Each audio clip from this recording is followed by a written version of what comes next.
Selamat siang Ibu Ratih, terima kasih untuk waktunya. Siang ini saya akan membacakan hasil aplikasi dari EBP, yaitu perubahan posisi pada askep hiperbilirubin di ruang perinatal Rumah Sakit Bayangkara Karawang.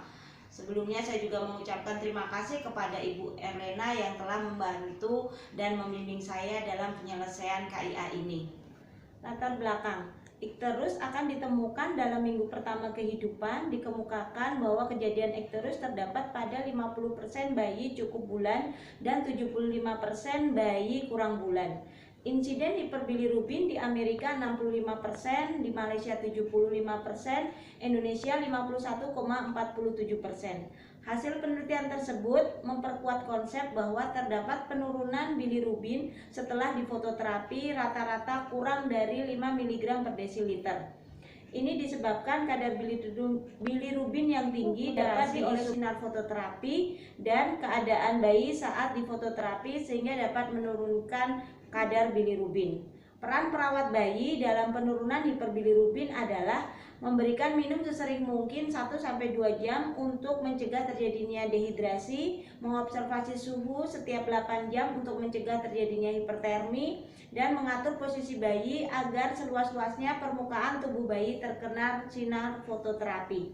Berdasarkan hal tersebut di atas, maka saya merasa tertarik untuk menerapkan aplikasi jurnal dalam asuhan keperawatan yang dituangkan dalam karya tulis ilmiah yang berjudul Aplikasi Perubahan Posisi pada Askep Hiperbilirubin di Ruang Rawat Perinatal Rumah Sakit Bayangkara Karawang. Landasan teori, bilirubin adalah pigmen kuning yang berasal dari perombakan hem dari hemoglobin dalam proses pemecahan eritrosit oleh sel retikuloendotel. Hiperbilirubinemia terjadi karena peningkatan produksi atau penurunan clearance bilirubin dan lebih sering terjadi pada bayi imatur. Hiperbilirubin sama dengan istilah ikterus. Patofisiologi, hiperbilirubinemia dapat disebabkan oleh pembentukan bilirubin yang melebihi kemampuan hati normal untuk diekspresikan atau disebabkan oleh kegagalan hati untuk mengekspresikan bilirubin yang dihasilkan dalam jumlah normal. Tanpa adanya kerusakan hati, obstruksi saluran ekskresi hati juga akan menyebabkan terjadinya hiperbilirubinemia. Pada semua keadaan ini, bilirubin tertimbun di dalam darah, dan jika konsentrasinya mencapai nilai tertentu sekitar 2-2,5 mg per desiliter, senyawa ini akan berdifusi ke dalam jaringan yang kemudian akan terlihat kuning. Keadaan inilah yang disebut ikterus. Etiologinya, produksi yang berlebihan, gangguan dalam proses uptake dan konjugasi hepar, gangguan transportasi, dan gangguan dalam ekskresi. Judul penelitian, pengaruh alibaring selama fototerapi terhadap perubahan kadar bilirubin pada ikterus neonaturum. Penulisnya adalah Nurwidya Wikantiningtyas Sri Mulyanti. Tempat penelitiannya di ruang HCU Neonatus RSUD Dr. Muwardi, publishnya 2016. Tujuan penelitian, mengetahui pengaruh alibaring selama fototerapi terhadap kadar bilirubin pada ikterus neonaturum di ruang HCU Neonatus RSUD Dr. Muwardi. Populasinya adalah 25 bayi. Kemudian intervensinya, alibaring dilakukan setiap 3 jam yakni dengan posisi telentang, miring kanan, miring kiri, dan tengkurap. Untuk penelitiannya ini dengan menggunakan desain kuasi eksperimental, pre, post, dan one group. Hasil yang didapatkan dari penelitian ini adalah ada pengaruh alibaring terhadap penurunan hiperbilirubin di ruang HCU Neonatus RSUD Dr. Muwardi. Waktunya adalah dilakukan setiap 3 jam sekali. Tinjauan kasus, bayi A dirawat di ruang perinatal dengan suhu 368 derajat Celcius. Bayi lahir tanggal 6 April 2020, lahir sesar dengan Apgar skor 79, presentasi kepala, berat lahir 2005 gram, panjang 40 cm, balat skor 35-36 minggu. Terapi yang didapat, infus NS 10 tetes, injeksi sepotaksim 2x75 mg, sagestam 2x8 mg, aminosteril 25 mg per hari, minum 12 kali 7,5 sampai 10 cc per OGT. Kondisi bayi saat dikaji pada tanggal 9 April 2020, bayi berumur 4 hari, bayi terlihat masih di inkubator, terpasang infus, terpasang OGT, refleks hisap positif tapi masih lemah, terpasang fototerapi hari pertama, bayi menangis lemah, tali pusat sudah kering dan terlihat di sekitar tali pusat agak kemerahan. Tidak tampak monoliasis di mulut bayi, akral teraba hangat, sianosis tidak ada, CRT kurang dari 3 detik, bayi BAK dan BAB di pempes, bising usus terdengar 14 kali per menit. Untuk tanda vitalnya, suhu 37 derajat, nadi 145 kali per menit, respirasi 42 kali per menit, berat badannya 2005 gram. Kebutuhan cairan bayi 385 cc per hari, ini terpenuhi dengan pemberian infus, minum, dan aminosteril.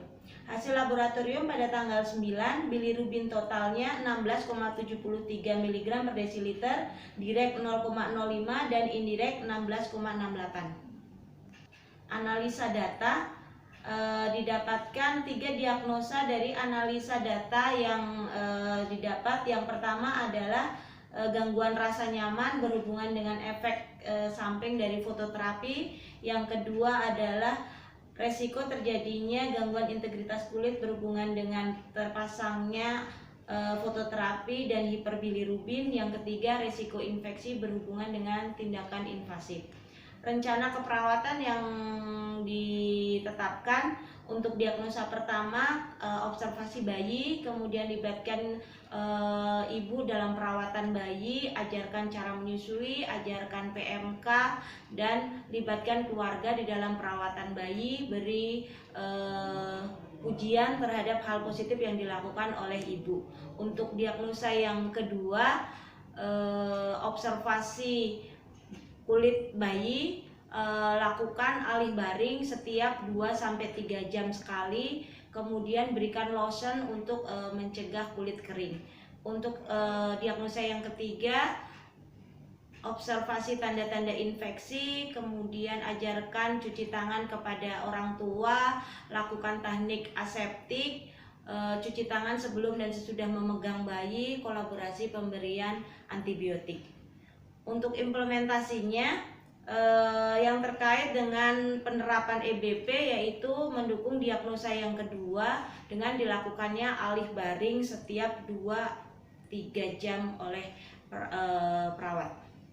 Hasil implementasi EBP pada hari pertama, sebelum dilakukan perubahan posisi, seluruh tubuh bayi terlihat kuning dengan hasil bilirubin, biltotnya 16,73, direct 0,06 dan indirect 16,68. Pada hari kedua setelah dilakukan perubahan posisi, terlihat bagian tubuh bayi sudah tidak tampak kuning dan di bagian mata yang masih terlihat kuning. Kemudian pada hari yang ketiga, bagian tubuh dan mata bayi sudah tidak terlihat kuning dan hasil bilirubinnya biltot 9,07, direct 0,07, indirect 9. Ini adalah gambar implementasi yang dilakukan bayi di inkubator dalam posisi telentang. Kemudian untuk gambar yang kedua itu diambil di luar inkubator agar terlihat posisi bayinya, yaitu posisi miring kanan, kemudian nanti diposisikan miring kiri dan ditengkurapkan. Penutup, kesimpulan dari aplikasi yang dilakukan yaitu perubahan posisi selama 3 hari pada bayi A, didapatkan angka penurunan bilirubin yang menyerupai penelitian yang dilakukan oleh Nurwidya Wikanting Tias dan Sri Mulyanti, yaitu penurunan bilirubin sebesar 7,66 mg per desiliter. Untuk sarannya, saya memberikan saran bagi perawat bayi untuk lebih peduli dalam perawatan bayi dengan hiperbilirubin dalam pemberian perubahan posisi untuk menurunkan bilirubin. Kemudian untuk institusi rumah sakit perlu dibuatkan SPO tersendiri tentang perubahan posisi bayi dengan hiperbilirubin. Demikian presentasi saya, terima kasih.